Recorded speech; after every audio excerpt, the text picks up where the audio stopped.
Hi, this is Elliot Eisenberg of Graphs and Laughs, catching you up to date on the latest data from the multiple listing service at Hillsborough County.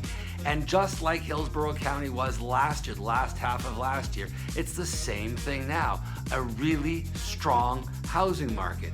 By every single measure, the market is strong and tight. If you look at sales activity, very strong. Pending sales activity is strong, and price increases are strong. So demand is clearly there, and everything that hits the market sells pretty quickly. That's great news. The problem is new listings are declining, and overall inventory or active listings is also declining, and it's declining pretty rapidly. The amount of inventory now is 2.2 months for both single family and multifamily. For single family, this is an all-time low, and for multifamily, it's pretty close to an all-time low. So in terms of months of inventory, you're really low. And in terms of total inventory, it's about 5,000.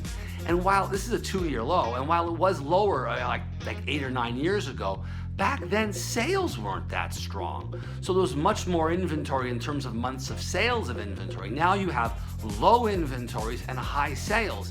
And as I've mentioned in prior videos, I don't know how much more sales can increase given that inventories are so low. You're at record lows on the single fam side and near record lows on the multi-fam side. So this will be a struggle. One of the reasons activity is so strong is because interest rates are down. And interest rates are down for a number of reasons, but one of the contributing factors is certainly the coronavirus or COVID-19, which began in China and Wuhan. This is now beginning to affect our economy more directly, and certainly the stock market. Why the stock market decided just recently to pay attention, I'm not sure, but I suspect the reason is the market thought until recently this could be contained in China. And the fact that now it's seeped out and gone to Japan and South Korea and Iran and so on suggests that this is not going to be contained, and it will be much more disruptive than what we formerly thought.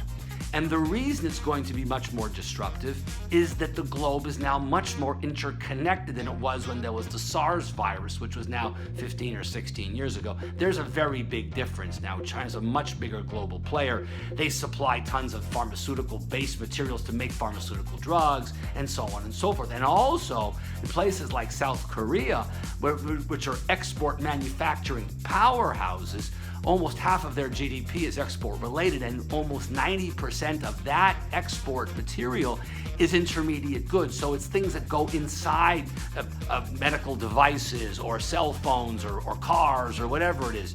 So as they slow down, this will affect us to some extent, inevitably. The other thing that concerns me is that monetary policy isn't going to be very strong. It's already quite weak because interest rates are very low here in the US. They're even lower. They're negative in Japan and in Europe. So to fight any potential slowing that occurs will be more difficult.